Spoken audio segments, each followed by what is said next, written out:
अस्सलामुअलैकुम। स्पाइसी चटखारा में आप सबको खुशामदीद। आज हम आपको बनाना सिखाएंगे मज़ेदार बीफ शामी कबाब इस ईद उल अज़हा के ख़ास मौके पर। उसके लिए हमें चाहिए आधा किलो बोनलेस गोश्त, आधा कप चने की दाल, अदरक 2 इंच और लहसुन 1 जवा, हरी मिर्च बड़ी वाली 5 से 6 अदद, एक प्याज दरमियाना चॉप करके पानी निकाल लें, कश्मीरी लाल मिर्च 10 से 11 अदद, ज़ीरा पाउडर 1 खाने का चम्मच, कुटी हुई लाल मिर्च 1 खाने का चम्मच, धनिया पाउडर 2 खाने के चम्मच,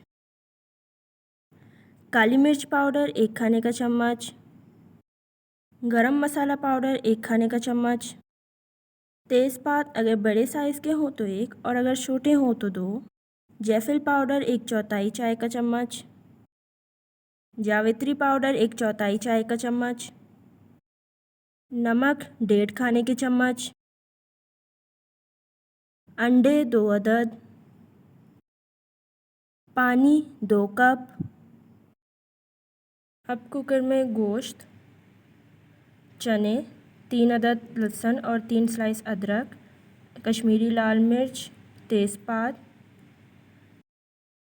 नमक और पानी शामिल करके मिला लें।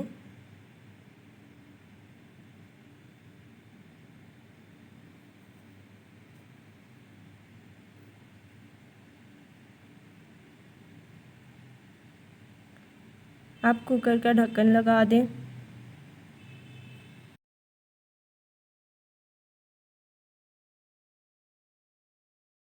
तीन सीटी के बाद ढक्कन हटा दें और अगर फिर भी पानी बच गया है तो उसे खुश्क करें।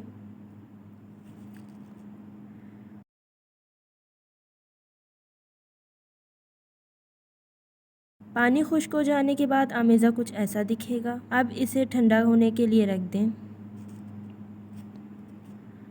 अब चॉपर में हरी मिर्चें, प्याज, बचे हुए लहसुन और अदरक डालकर अच्छे से चॉप कर लें।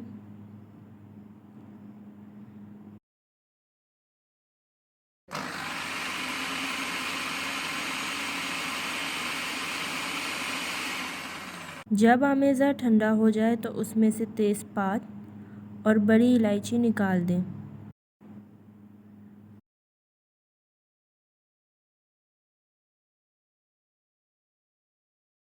अब चॉपर में तैयार करदा आमेज़ा, तमाम मसाले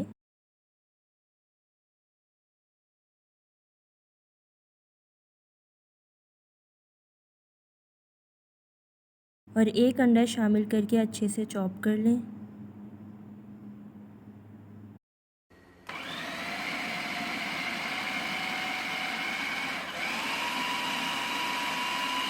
अगर आमेज़ा इस तरह खुश्क दिखाई दे तो दूसरा अंडा भी शामिल कर लें।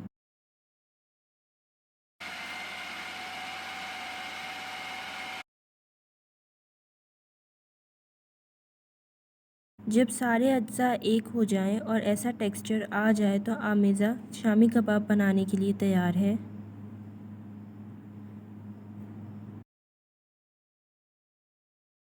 अब आमेज़े को शामी कबाब का शेप देने के लिए आप चाहें तो ऐसा सांचा भी इस्तेमाल कर सकते हैं या फिर अपने हाथों की मदद से भी शेप दे सकते हैं।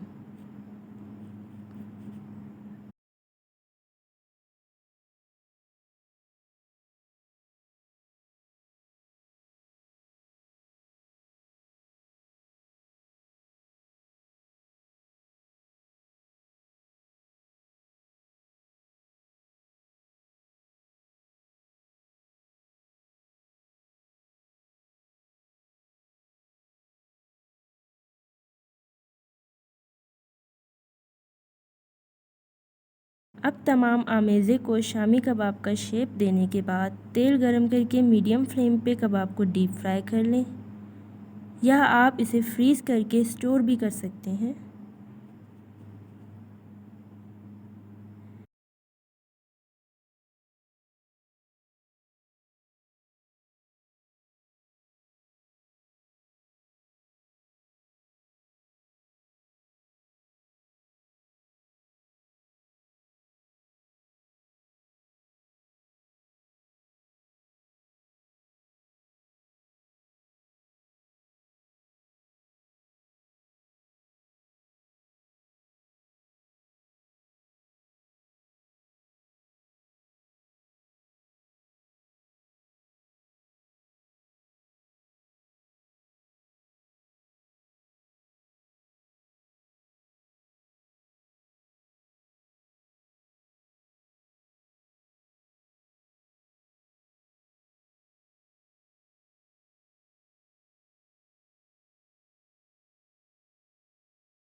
ये हमारे मज़ेदार बीफ शामी कबाब तैयार हैं। इसे ज़रूर ट्राई करें और अपना फ़ीडबैक हमें कमेंट सेक्शन में ज़रूर दें। अगर आपको वीडियो पसंद आई तो इसे लाइक करें और अगर पसंद नहीं आई तो फिर भी लाइक कर दें और शेयर भी करें। ऐसी ही मज़ेदार रेसिपीज़ के लिए चैनल को सब्सक्राइब करें। आप सबको मेरी और मेरी फैमिली की तरफ से ईद उल अज़हा मुबारक। मिलते हैं आपसे अगली वीडियो में, तब तक के लिए अल्लाह हाफ़िज़।